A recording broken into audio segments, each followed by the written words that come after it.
What's up, Game Boys and girls? Big T here, back with another video, and this is to talk about the ongoing embarrassment that Sony continues to put itself in with the illustrious, how many adjectives are there? The illustrious lying, crying, and now flying Jim Ryan. So I'm sure you guys know the story about how Jim Ryan's kind of going all over the place, trying to talk to the regulators to halt or alter the Activision Blizzard deal with Microsoft. And a lot of people think he's doing it to try to end that deal. I don't think that's the case. I'll talk about that in a minute. But a lot of people aren't realizing something I realized from the beginning, but I think the Brazil CADE, I think that's how it's pronounced. It's not pronounced that, but that's how the abbreviation is. It's the regulatory committee. They kind of brought some things to light. They kind of slapped Sony's hand for trying to embarrass themselves continuously, and they're continuing to do that. But they just brought some things some points that make a lot of sense about the deal and how it's not anti-consumer the way Sony wants to put it, or anti-competitive. It's actually a lot more competitive. But anyway, they've been basically what they said was that it's not up to them to protect Sony's profits, and that's how they saw it. They didn't see anything wrong with Microsoft acquiring Activision Blizzard. They didn't think that Call of Duty was in a genre of its own or a video game segment of its own. They didn't believe in that nonsense. And they kind of smacked them down. But the biggest reason, I think, or the biggest indicator of how this whole Call of Duty thing is not anti-competitive, it's not anti-consumer, and one company acquiring them and owning them, basically a console manufacturer acquiring and owning them, is not a bad thing, is because Nintendo is basically helping Microsoft in this case, as far as showing that Activision, Blizzard, and Call of Duty specifically is not a necessity for gaming or your gaming console or your service or whatever. And that's because there is no Call of Duty on Switch, and yet Switch is about to be the second highest selling home console of all time. It's gonna beat PlayStation 4 at some point within a year, and no Call of Duty to be seen. And to me, it's kind of funny because Jim Ryan made this statement about, oh, Call of Duty has been on PlayStation for 20 years or whatever it was. Well, you know what? Starting 20 years ago or whatever it is, Call of Duty was also on GameCube, was also on a Nintendo console. And it hasn't been consistent throughout that time. And that's, Activision's choice. I think it's a stupid choice in some instances, but it's their choice to not put Call of Duty on Nintendo consoles. Even though they put it on Wii. I guess they just couldn't ignore the Wii sales, which is confusing because the Switch sales are even better than Wii, and still no Call of Duty. But if Sony, specifically Jim Ryan, was authentic in what he was saying, it's not. He's a liar. He's a total liar. We believe in generations. Yeah, whatever. We're still making games for PS4 into 2024 at least. And just the myriad of other lies. Call of Duty, like I said, is inconsistently on Nintendo consoles, and it's obviously pretty much missing on Switch. Maybe at some point it'll end up on Switch at the end of its life cycle, because Switch is 5+ years old now, and Microsoft has actually stated that they would like to bring Call of Duty to the Switch. But why hasn't, if Jim Ryan actually cared about this is about the players, we care about the gamers, the consumers.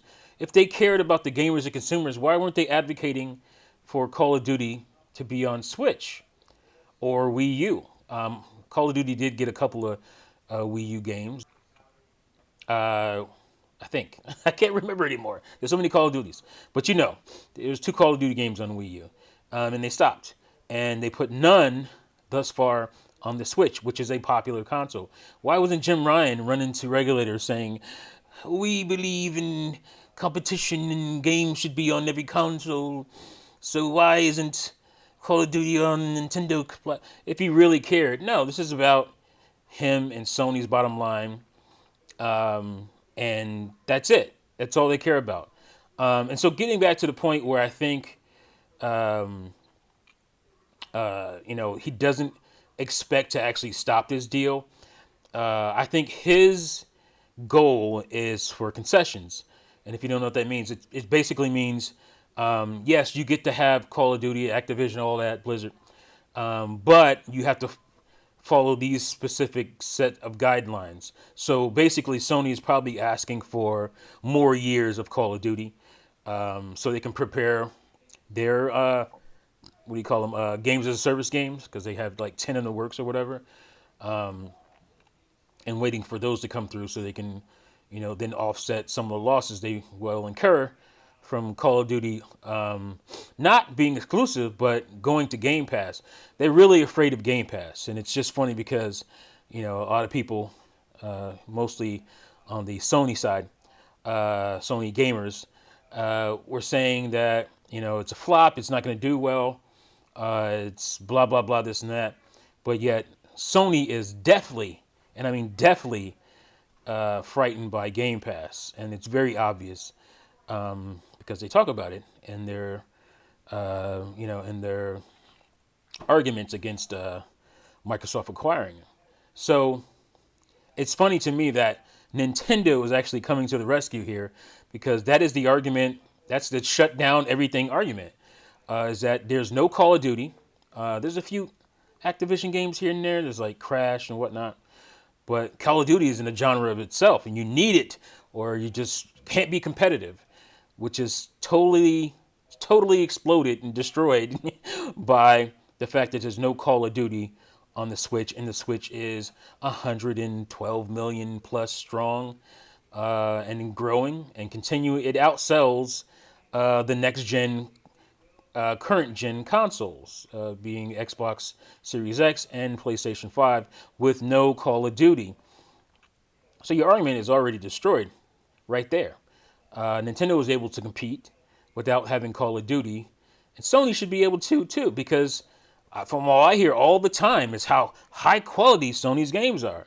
And they're high quality, but they're nothing, to me, they're nothing special. Like, Nintendo also makes high quality games, and occasionally, well, at least Microsoft Studios will make a high quality game. Microsoft themselves, as far as like, the flight simulator games, and I mean, it's not Microsoft proper, but people look at like, what's the Forza games are super high quality. We're not going to talk about Halo. The mechanics of the game is great. The story in Halo Infinite is great, but obviously it's lacking in content, super lacking. So, but anyway, my point is compete, because you have that quality, right? You have the quality of games that your fan base will defend. You raising prices. They'll defend you raising the price of games to $70 and then pushing the industry to do the same. So it's a quality game. You guys make quality games, so what's wrong with paying $70, right? So you can push out games that are quality enough that your fans will say, hey, $70 is fine. I'll pay 80. I've seen dudes on Twitter saying that as well. I'll pay 80. I'll pay 90 for Sony games. So you have the fervor in your fan base to be able to compete. So I don't know why you're not competing. Like I said, I don't think they're going to block this deal. I'm not sure if that was their intention. And the Brazilian regulation conclusion is a huge, weapon in your arsenal you can take into the other regulatory bodies that are still working on it, like UK, EU, and America. I don't see there being anything blocking the deal itself. Sony may be able to pull off concessions. I don't think they should be able to. I don't think they have an argument as far as that goes. Because again, no Call of Duty on Nintendo platforms. So, and yet Nintendo is got the most popular console out right now, even 5 years after its launch. So there's no argument there. And you're welcome, Microsoft. You're welcome, Nintendo, being able to sell as much as they've sold with the Switch, with no Call of Duty and no Grand Theft Auto. Also, which is another huge tentpole game that people, or at least Sony, may consider, oh, that's that's a genre of itself. I mean, that game has sold, what, 150 million copies, something ridiculous. But not one copy sold on the Switch, and yet the Switch is still able to be the most popular console out there. So, yes, you are welcome, Microsoft. You are welcome. Nintendo coming to your rescue. And I don't see anything stopping the deal. Again, they might be able to pull concessions in the EU, UK. I think because those guys are really buddy-buddy with Sony over there. And Flying Ryan, he might be Frying. Flying Lion Ryan is doing his thing, and it's embarrassing. It's embarrassing for the company to say that they basically are unable. They just can't compete. We can't compete with Call of Duty. It's a genre in itself. It's embarrassing, and it's a really sad thing to see from a market leader. This is the market leader. Sony's a market leader in gaming, and they're embarrassing themselves, much like the Las Vegas Raiders did on Monday. Was it Monday night against Kansas City there, when the two receivers ran into each other and ended the game, missed the damn catch. It was pretty embarrassing, and that's how Sony is right now. They're the Vegas Raiders on Monday night. But yeah, that's it for this video. Hope you guys enjoyed it. Let me know what you think. Do you think the deal is going to go through? I, for one, want the deal to go through because I think it'll increase competition. Sony may get off their butts and try to do the shooter thing again, and that's good for the industry. But also because I think Microsoft will rejuvenate some of those old Activision, especially IPs. I've seen Phil Spencer saying things like he wants to see, was it StarCraft revitalized, StarCraft Ghost, which was a big deal in the mid 2000s and basically got canceled. And he's mentioned games like that got fans excited that we probably wouldn't get if Activision kept doing its own thing, because all they care about is Call of Duty. But it'd be cool. Like, what if Toys for Bob can not only do the Crash thing, but also be pushed into doing doing a Banjo-Kazooie game? That would be awesome. I think they are perfect to do a Banjo-Kazooie revitalizing game.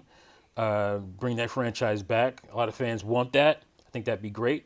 We got Perfect Dark.